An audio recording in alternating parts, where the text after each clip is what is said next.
ഇന്നത്തെ video back സ്റ്റിച്ചിനെ കുറിച്ചാണ്. Stitch ബോർഡിലാണ് നമ്മൾ ബാക്ക് സ്റ്റിച്ച് ആദ്യം ചെയ്യാൻ പോകുന്നത്. അതിനായി നമുക്ക് ഇതുപോലെ ഒരു ലൈൻ വരഞ്ഞു കൊടുക്കാം.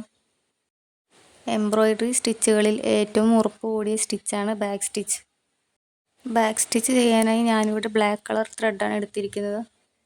ബാക്ക് സ്റ്റിച്ച് ചെയ്യാനായി നമുക്ക് ത്രെഡിന് 3 ഇഴയാക്കി മാറ്റണം.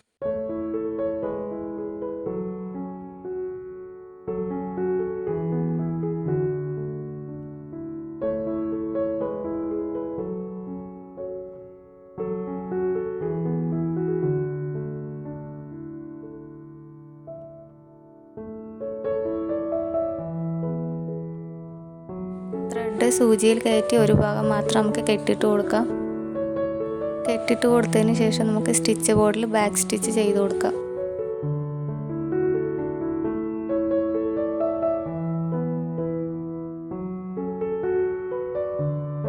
നമ്മൾ റണ്ണിങ് സ്റ്റിച്ചൊക്കെ ചെയ്യുന്ന സമയത്ത് സൂചി മുൻപിലേക്കാണ് കുത്തിയിറക്കിയിരുന്നത്. എന്നാൽ ബാക്ക് സ്റ്റിച്ച് ചെയ്യുന്ന സമയത്ത് നമ്മൾ ലൈനിൽ നിന്നും കുറച്ച് നീങ്ങി താഴെ നിന്നും മുകളിലേക്ക് എടുത്താണ് ബാക്ക് സ്റ്റിച്ച് ചെയ്യേണ്ടത്. ഇപ്പോൾ നമ്മൾ സൂചി മുകളിലേക്ക് എടുത്തു. ഇനി കുറച്ച് ബാക്കിലേക്ക് ആക്കിയിട്ടാണ് സൂചി താഴ്ത്തി കൊടുക്കേണ്ടത്. ഇനി അടുത്ത സ്റ്റിച്ച് ചെയ്യുന്ന സമയത്ത് കുറച്ച് ഗ്യാപ്പ് ഇട്ട് സൂചി മുകളിലേക്ക് എടുക്കുക. സൂചി മുകളിലേക്ക് എടുത്തതിന് ശേഷം ആദ്യം ചെയ്ത സ്റ്റിച്ചിൻ്റെ ഭാഗത്ത് സൂചി കുത്തിയിറക്കണം.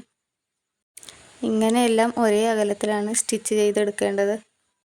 കുറച്ചുകൂടി വേഗത്തിൽ ചെയ്യുന്നതിന് വീഡിയോയിൽ കാണുന്നത് പോലെ ചെയ്തു കൊടുക്കാം. ബാക്ക് സ്റ്റിച്ച് എന്നത് ഒരു ഔട്ട്ലൈൻ സ്റ്റിച്ചാണ്. ഏറ്റവും ഉറപ്പ് കൂടിയൊരു സ്റ്റിച്ചാണ് ബാക്ക് സ്റ്റിച്ച്. ഇനി ഇതുപോലെ ഒരേ അകലത്തിൽ മുഴുവനായിട്ടും ചെയ്തു കൊടുക്കാം.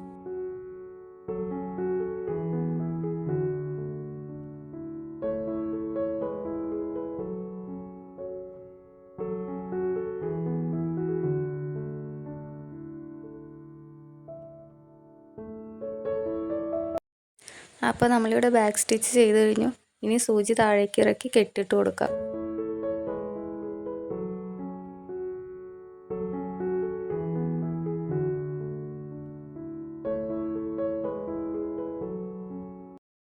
ഇനി ബാക്ക് സ്റ്റിച്ച് ഉപയോഗിച്ച് ഡിസൈനിൽ എങ്ങനെയാണ് ചെയ്യുക എന്ന് നോക്കാം. അതിനായി നമുക്കൊരു ക്ലോത്ത് ആവശ്യമാണ്. ശേഷം ചെയ്യേണ്ട ഡിസൈൻ ആവശ്യമാണ്. അതുപോലെ ചിത്രം പകർത്തി വരയ്ക്കുന്നതിന് ഇതുപോലെ യെല്ലോ കാർബൺ ഷീറ്റ് ആവശ്യമാണ്. ഇനി നമുക്ക് ക്ലോത്തിൻ്റെ മുകളിൽ യെല്ലോ കാർബൺ ഷീറ്റ് ഇതുപോലെ വെച്ച് കൊടുക്കാം. അതിന് മുകളിലായി ചെയ്യേണ്ട ഡിസൈനും വെച്ച് കൊടുക്കാം. ക്ലോത്തിൽ എവിടെയാണ് വരയ്ക്കേണ്ടത് അവിടെ കറക്റ്റായിട്ട് വെച്ച് കൊടുക്കണം. ശേഷം നമുക്കൊരു പെൻസിൽ ഉപയോഗിച്ച് പകർത്തി വരച്ച് കൊടുക്കാം.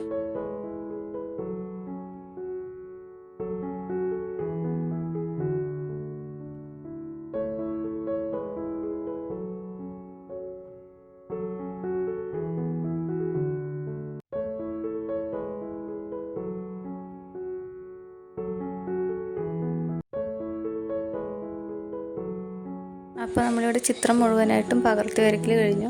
ഇനി ക്ലോത്തിൽ എങ്ങനെയാണ് വന്നിട്ടുള്ളതെന്ന് നോക്കി നോക്കാം.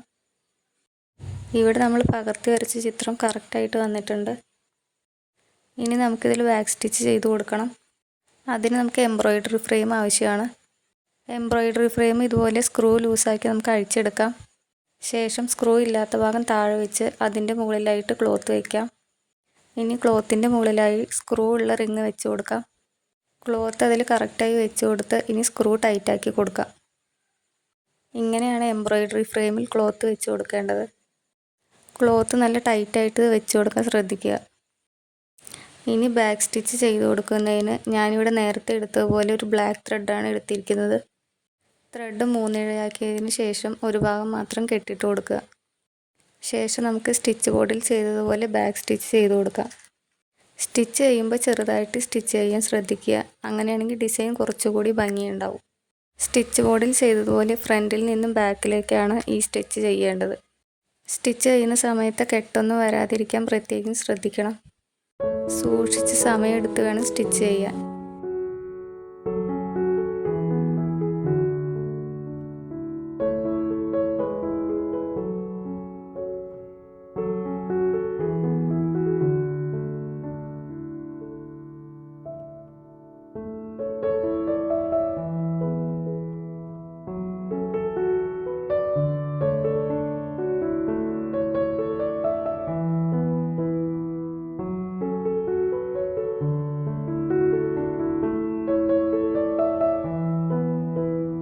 ഇതുപോലെ ഓരോ അറ്റത്തെത്തുമ്പോഴും സൂചി താഴേക്ക് ഇറക്കി കെട്ടിയിട്ട് കൊടുക്കേണ്ടതാണ്.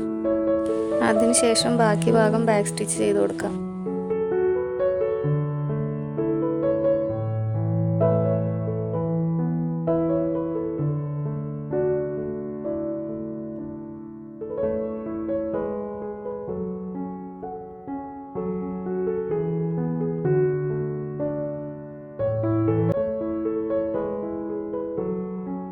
അപ്പോൾ നമ്മളിവിടെ ബാക്ക് സ്റ്റിച്ച് മുഴുവനായിട്ടും ചെയ്ത് കഴിഞ്ഞു. ഇനി കെട്ടിട്ട് കൊടുക്കാം. ഇതുപോലെ വളരെ ഭംഗിയിൽ ചെയ്ത് കൊടുക്കാൻ പറ്റുന്നൊരു സ്റ്റിച്ചാണ് ബാക്ക് സ്റ്റിച്ച്.